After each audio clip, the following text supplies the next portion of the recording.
¿Qué tal, señoras, señores? Bienvenidos una semana más a este espacio de la entrevista aquí en Televigo. Contamos en esta ocasión con el concejal del BNG en el Concello, Xavier Pérez Iglesias. ¿Qué tal? Buenas tardes, boas tardes. Moi boa tarde. Moitísimas grazas por atender a chamada. Encantado de estar aquí. Por atender a chamada de Televigo para esta entrevista. Un concelleiro do BNG no Concello de Vigo que volve a ter representación logo da pasada legislatura en que o BNG, bueno, pois, careceu da mesma, volve agora, dicimos, o Salón de Plenos, xa levamos 2 anos desta legislatura, mediada a legislatura. Gustaríame preguntarlle, primeiro de todo, un balance. Como é facer oposición cando un está só, digamos, no Salón de Plenos frente a unha maioría absolutísima que diría neste caso Abel Caballero, o alcalde? Sí, o problema non é numérico, non é un problema da aritmética desta maioría absoluta que o BNG lle recoñecemos, no? Ao goberno municipal de Abel Caballero, a súa legitimidade democrática. O problema é a confusión entre o que é unha lexítima maioría absoluta e unha especie de dictadura romana, no? Donde eses 20 concelleros se convirten nunha totalidade. Esa resistencia a considerar ninguna opinión distinta, a recoller ninguna idea, a atender ninguna proposta e moito menos a atender ninguna crítica por parte do alcalde e do seu equipo de goberno, pois marca, no? Pois unha tendencia que nos dicimos que está marcada por un evidente déficit democrático, por uns tics cada vez máis autoritarios, e boa mostra delo foi o retorno do BNG a esta corporación, no? O pleno da corporación, empurrado, no? Por esa corrente de simpatía que sigue a medrar na cidade e que sigue a referenciar o BNG como unha alternativa sólida e en positivo para darlle un novo impulso a Vigo. Pois a reacción por parte de Abel Caballero foi, dende o primeiro momento, intentar adulterar, terxiversar ese resultado, esa vontade democrática que devolveu o BNG ao pleno, pois a través, bueno, de algunhas manobras abertamente antidemocráticas, abertamente ilegais, como impoñerme a condición de concellero non adscrito, como intentar invisibilizar que neste pleno da corporación, donde había 3 forzas políticas, agora hai 4. Non? E iso que vos fostes, falou o BNG, claro, fostes socios de goberno, non hai tanto, non hai 2 legislaturas, 3 legislaturas. Sí, o problema é un problema de comprender que a cidade é unha cidade diversa, unha cidade plural, e, dende logo, que quen decide cantas voces hai no pleno non é Abel Caballero, o deciden as viguesas e os vigueses cos seus votos. E as 8.500 persoas que me fixeron concelleiro apostaron tamén por unha corporación máis plural. E é evidente que Abel Caballero ten alerxia á pluralidade, que é tanto como terlle algo de alerxia á democracia. Bueno, decía que estaba só, digamos, no Concello, obviamente, como membro do BNG, a oposición ten máis, ten a Marea, ten o Partido Popular, obviamente, aí sentados tamén nas bancadas. Que ten achegado, que ten aportado o BNG nestes 2 anos de volta ao consistorio vigués?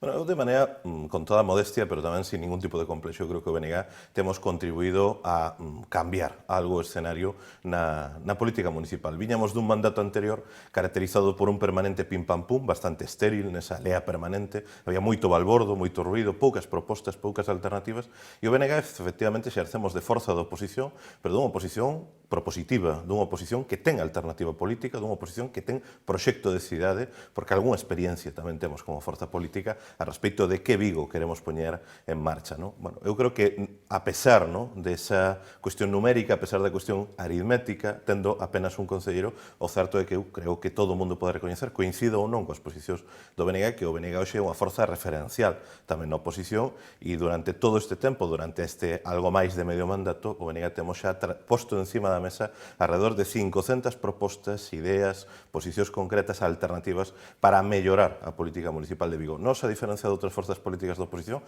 non xogamos a canto peor mellor. Nos queremos empurrar un novo impulso para a cidade que coloque as persoas no centro, que atenda as necesidades reais das viguesas e dos vigueses, que acabe con esa política de abandono que está aplicando o goberno contra os barrios e parroquias e, sobre todo, que poña fin a esta política aparencial de moito anuncio, de moita propaganda, pero de poucos feitos. Cando vostede fala de que o resto da oposición xoga canto peor mellor, non sei se se refire, pregunto, aos orzamentos municipais do vindeiro ano, porque tanto Marea como o PP presentaron enmendas á totalidade, non así o BNG, que presentou unha batería de propostas, corríxame, en torno a 90 máis menos, 82. Ainda así, 82, ainda así non foi aceptada ninguna por parte do Partido Socialista, do goberno local. Sí, nos facíamos unha reflexión neste contexto, no, marcado pola crise sanitaria, polos brutais efectos a nivel social, laboral, productivo, comercial, que está a ter a crise da Covid. Nos entendíamos que Vigo precisa, sí ou sí, ter uns orzamentos en vigor dende o día 1 de xaneiro, e, polo tanto, a pretensión do BNG nunca iba a ser a de frenar ou a de intentar retrasar a posta en marcha duns orzamentos. Unha emenda a totalidade, como a que presentaron outros grupos da oposición, só ten un obxectivo, que é devolver as contas. Nos, o que fixemos foi unha batería de 82 emendas, recollendo moitas das achegas do tecido asociativo, da nosa interlocución permanente cos movementos sociais, de escoitar a quen Abel Caballero se nega a escoitar, recollendo, pulsando as necesidades reais que ten a cidade, cun afán positivo, que era mellorar a proposta dos orzamentos municipais. 82 propostas concretas que querían atender os problemas que ten hoxe a cidade e que querían robustecer a capacidade do Concello de Vigo para enfrentar esta crise, para atender os sectores sociais máis desfavorecidos, para darlle unha volta, ¿no? Para dar un revulsivo en positivo a política municipal e, efectivamente, como ben sinalabas, ninguna desas 82 propostas estivo a ben o goberno municipal de recoller nin tan sequer parcialmente. Hubo unha legislatura en que o BNG non formou parte do goberno, pero sí que apoiou dende fora a elección de Abel Caballero e condicionaron os orzamentos. Un ano estou pensando naquela vez en que o BNG, por exemplo, tirou as becas de inglés, ese programa de inmersión lingüística, tamén unha conexión hub con Inglaterra. Que aportaría ou que teria cambiado nestes orzamentos si dependera do BNG? Bueno, o primeiro é que nos entendemos que gobernar é priorizar. O Concello de Vigo vai ter para o vindeiro ano 2022 un orzamento de 285 millóns de euros, ¿no? E hai que partir dunha premisa básica, ¿no? E digamos, da experiencia. Até o momento nunca tivemos na historia democrática da cidade un goberno municipal que, dispondo de tantos recursos, fixera tan pouco. Os datos de execución orzamentaria deste ano 2021 din que a 1 de outubro había 6 de cada 10 euros sen gastar. 6 de cada 10 euros. Non será por obras, non? Digo eu. No, sí, tamén en obras. Hai 31 actuacións de humanización en diferentes ámbitos da cidade que a día 1 de outubro tiñan 0 euros comprometidos ou executados. E vemos como, ademais, hai moitas actuacións que se prometen e que logo non se desenvolven. Hai moita política parencial. Bueno, Abel Caballero ten unha capacidade casi divina, non multiplica pans e peixes, pero é capaz de multiplicar as obras, non por facer moitas, sino porque dunha obra pode facer 6 inauguracións. E lle vou poñer un exemplo. A Rúa Aragón, que é unha rúa que ten apenas 1,5 km, a súa humanización iniciouse no ano 2012. A fase 6 desa humanización, a derradeira fase de humanización, vendese licitar agora recentemente no mes de novembro e concluirá no primeiro semestre do ano que ven, no ano 2022. 10 anos para humanizar unha rúa de 1.500 metros. E iso se consigue a través dunha fragmentación desas obras para que, efectivamente, dá lugar a 6 primeiras pedras, a 6 inauguracións e a moitos máis anuncios propagandísticos, porque a partida, por exemplo, da fase quinta figurou ata en 3 orzamentos municipais distintos, porque non hai capacidade de execución. Sí que hai unha grande capacidade propagandística para xenerar a sensación de que se está facendo moito, pero logo os números, que non minten, os números o que nos dicen é que 6 de cada 10 euros están sin executar, que dun orzamento récord no capítulo 6, no capítulo de investimentos de alrededor de 80 millóns de euros, só se tiñan executado o 15% e, por lo tanto, que temos é moito anuncio, pero moi pouco feito. Vostede fala da inacción do goberno municipal, en este caso do Partido Socialista, que ostenta, pero con que vostedes gobernan na Diputación, onde a presidenta é precisamente primeira tenente de alcalde de Vigo, Carmela Silva. Non sei se hai algunha diferencia entre entre o organismo provincial e o Concello de Vigo, ou como se explica eso, que aquí se critique tanto e ali pois parece que haxe unha convivencia moi ben levada. Bueno, pero é fácil de comprobar. A diferenza está en que simplemente compre comparar como era a actuación do goberno municipal, mesmo cando estaba liderado por Abel Caballero como alcalde, cando lideraba un goberno de coligazón entre o PSOE e o Bloque Nacionalista Galego, e que sucedeu en canto o Bloque Nacionalista Galego abandonamos ese goberno, ¿no? En materia de política cultural, a desertización, a desaparición dun sen número de programas. En materia de política deportiva, tamén unha política deportiva nefasta. En materia de política social, citabas antes o condicionamento aos diferentes orzamentos municipais. Foi o voto decisivo do BNG que creou no seu momento o chamado cheque social, que non era outra cousa que un complemento municipal a unha risga ou a unhas pensións non contributivas que eran absolutamente insuficientes para garantir a subsistencia material das persoas. Ese cheque social neste momento está sin executar. Non se executou ningún só euro das axudas destinadas a evitar desafiuzamentos, a gastos de alimentación, etc. Esa é a realidade, non? Entón, a diferenza está en que cando está o BNG ten unha posición determinante, facemos a cidade avanzar, mesmo cando nos non somos quen lidera o goberno, e claramente hoxe temos un goberno cunha maioría absoluta, tan absoluta como inútil a hora de executar o seu propio orzamento. Non? Que diría Abel Caballero se o goberno da Xunta de Galiza de Alberto Núñez Feixóo tivera a 1 de outubro 6 de cada 10 euros en gastar? Dicía eu que a presidenta da Diputación é Carmela Silva, que tamén é tenente de alcalde do Concello de Vigo, de sobra coñecido esa sentenza do caso Enchufe que coñecimos a semana pasada, esa ratificación por parte do Tribunal Supremo de máis de 5 anos de prisión para un alto funcionario do Concello por enchufar directamente a cuñada da teniente de alcalde. É certo que ela non estaba imputada nin sendo investigada, pero vostedes, o BNG, demandou aquí que se crease no Concello de Vigo unha mesa anticorrupción, digamos, para evitar que isto volva a suceder. Eu pregunto na Diputación vai facer algo o Bloque Nacionalista Galego, tendo en conta que ela é presidenta do organismo provincial? Eu creo que o primeiro que hai que preguntar é se ten pensado facer algo o goberno municipal. se o Goberno Municipal de Abel Caballero ten pensado darlle algunha explicación ás viguesas e aos vigueses dun caso escandaloso, que non é só de enchufismo, que xa sería grave per se. Falamos de que se enchufa a cuñada dunha tenente de alcalde para que perciba un salario por non facer nada. Falamos de máis de 100.000 euros de diñeiro de todas e de todos que pasan aos petos de familia directa dunha destacada membro do Goberno Municipal. E o primeiro que nos lle reclamamos son explicacións. Nos gustaría saber algo, nos gustaría que se lle ofrecese algunha explicación á cidade sobre o acontecido, non? E a partir de aí, efectivamente, nos defendemos de maneira absolutamente clara e contundente que para alén das responsabilidades penais que se sustancian pola vía judicial, para alén das responsabilidades xurídicas, hai responsabilidades políticas e responsabilidades éticas. En a Diputación vostedes teñen algo de responsabilidade, forman parte dun cogoberno. Por eso lle pregunto, si na Diputación o BNG ten pensado facer algo? A vida conta... O quen ten que actuar é o Goberno Municipal. En Vigo se trata dun caso de corrupción que se deu no ámbito municipal, que envolve, ademais, un alto funcionario do Concello, que non era un funcionario calquera, que era un funcionario evidentemente e coñecidamente vinculado ao Partido Socialista, e, dende logo, o que é clamoroso é o silencio, non? Dende logo, cando se daba a coñecer esta sentenza do Tribunal Supremo que ratificaba unha condena tan importante como máis de 5 anos de prisión para un funcionario, curiosamente, o único que se lle ocorreu ao alcalde é poñerse afónico, non? Para suspender a súa rolda de prensa diaria e para evitar dar explicacións. Eu creo que hai que dar explicacións, creo que, efectivamente, en opinión do BNG tamén hai que reforzar os mecanismos para algo moi importante, para evitar que algo así poida volver pasar.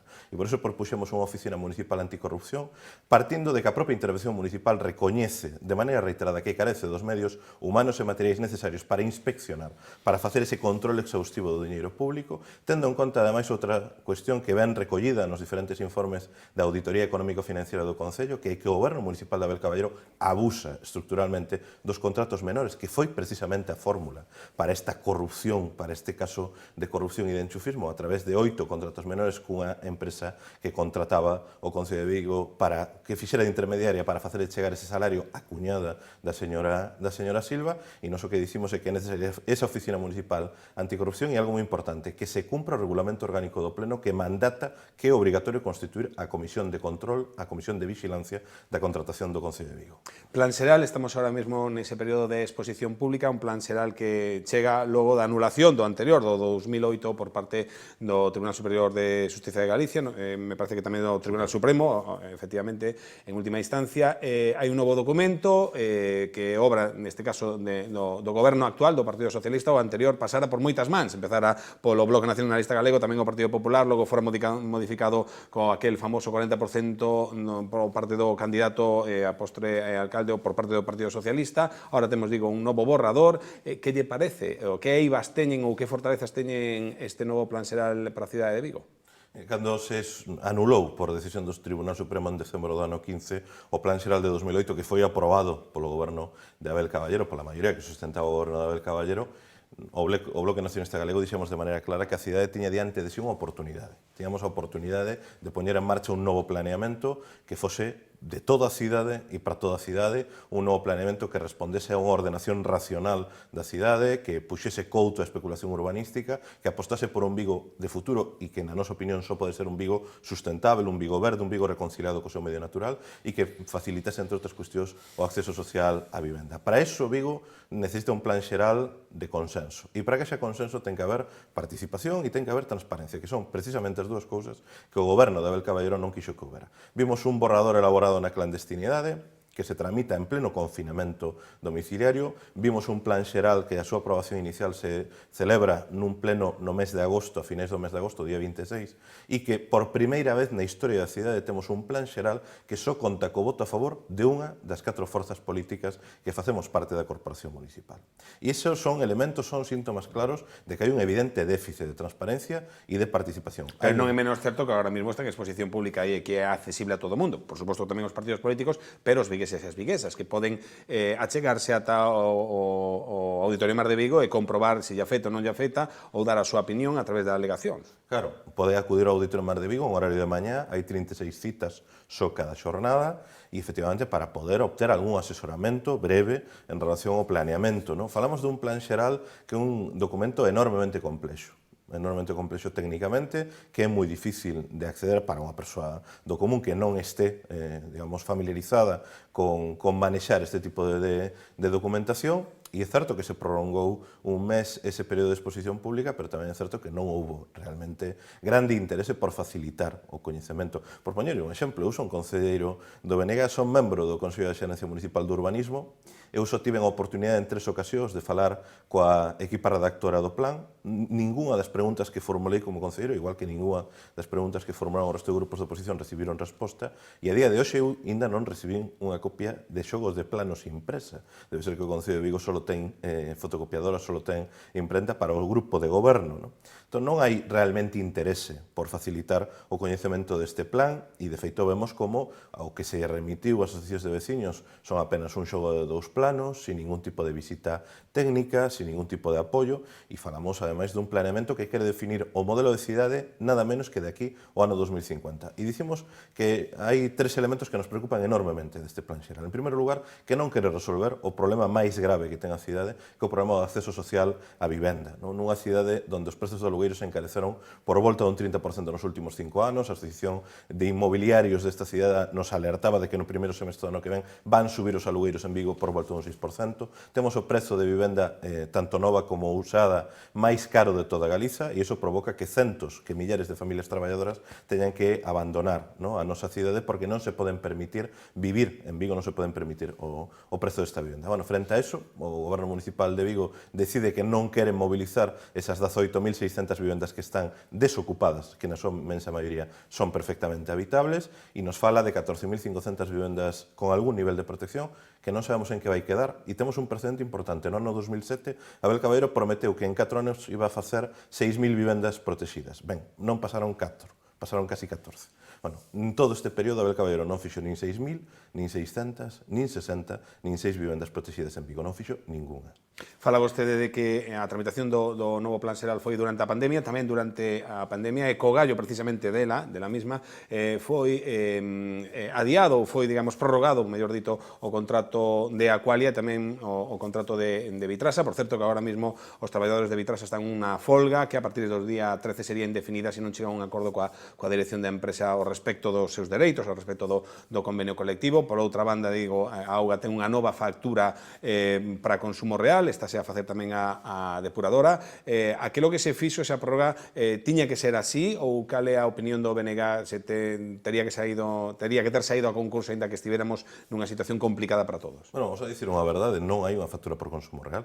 Porque o que se fixo foi incrementar un 257%, vou repetir a porcentaxe, un 257% o tramo fixo da factura da auga.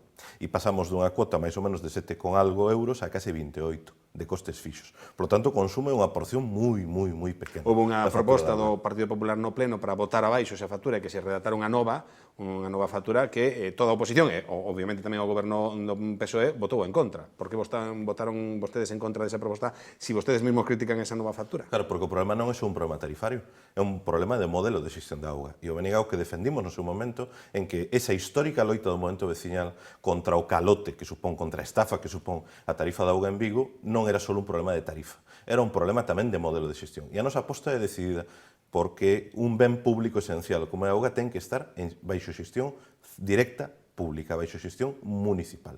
O negocio da privatización da auga foi un pésimo negocio para a cidade e un grande negocio para a empresa que hoxe xestiona a auga. Non?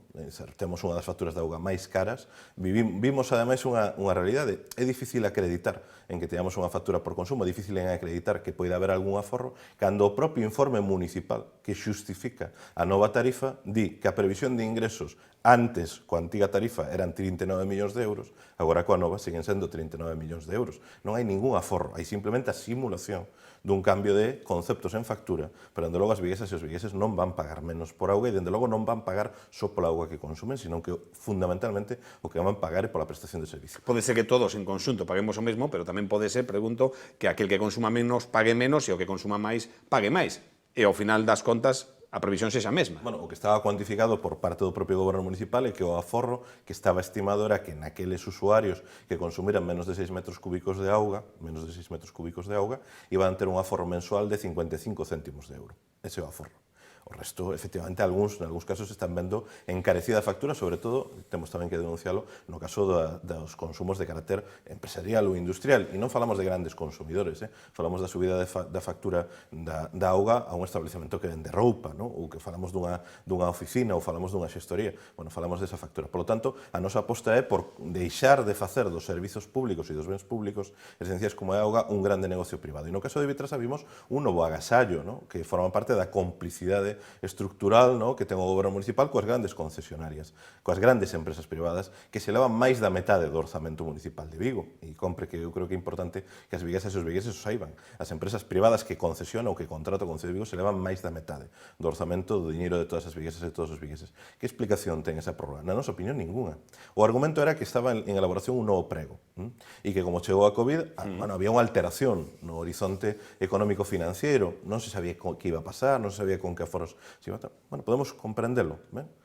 Prorrogue uns meses, prorrogue un ano, elabore un novo prego concesional se se quer, nunhas novas condicións. No, o que se fai é agasallar a Vitrasa con 5 anos de nova concesión, que logo ademais se suplementa cunha inxección de varios millóns de euros en forma de indemnizacións, e o problema é que iso hipoteca a cidade a seguir cun modelo de autobús urbano que non está a altura dunha cidade de 300.000 habitantes e que responde a un modelo de autobús urbano que foi elaborado, foi definido no ano 94. No ano 94 non había Pau de Navia, no ano 94 non tíamos o Hospital Álvaro Cunqueiro onde hoxe está, no ano 94 a cidade era moi distinta e hoxe vemos como, infelizmente, o servizo de bus urbano non é unha alternativa de mobilidade para as vigueses e para os vigueses. No? A pregunta é por que se fixo así ou para que se fai así. Dicía eu que ahora mismo os traballadores están en folga, son paros parciais, a partir do 13 de decembro, se non se chega a un acordo coa dirección, pasaría a ser unha folga indefinida. Vostedes veñen reclamando reiteradamente que o Concello, que o equipa de goberno tome parte neste asunto, pero eu lle pregunto se iso non é intervención, de algún xeito, nunha empresa privada, porque non deixa de ser unha empresa privada, concesionada así, pero unha empresa privada. Bueno, unha empresa privada que xestiona un servizo municipal. O servizo de autobús urbano é un servizo municipal do Concello de Vigo.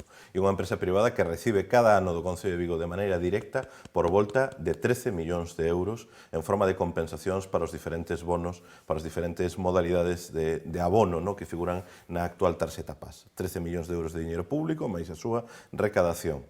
E nós o que lle dicimos ao goberno municipal é que non se pode poñer de costas a lexítima defensa as reivindicacións máis que xustas e razonadas do persoal conductor de Vitrasa. O persoal conductor de Vitrasa está facendo xornadas de como mínimo 10 horas ao día.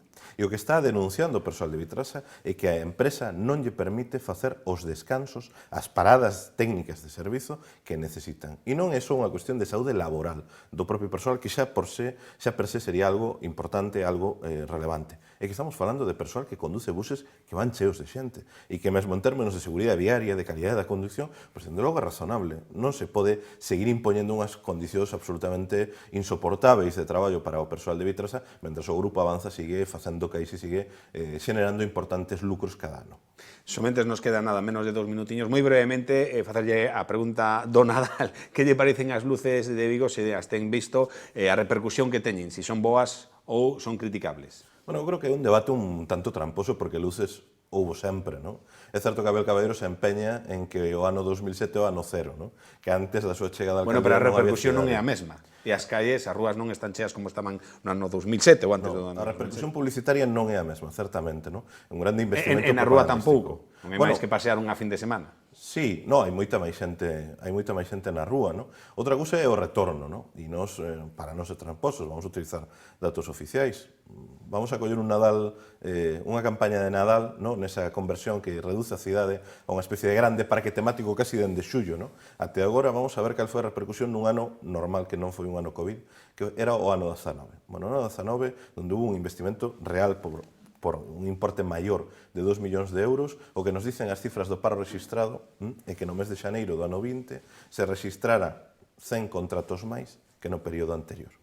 Ese é o retorno económico, non? E o que estamos escoitando por parte das comerciantes e os comerciantes dos diferentes barrios e parroquias, por parte dos hosteleiros e hosteleiras de zonas que non son o centro da cidade, é o que se está producindo un fenómeno de concentración no centro da cidade que deixa partes importantes da cidade absolutamente desertas, non? Por lo tanto, sí que hai máis movimento na cidade, pero eu creo que só responde a dúas cousas. Unha, a adicción do alcalde ás masas.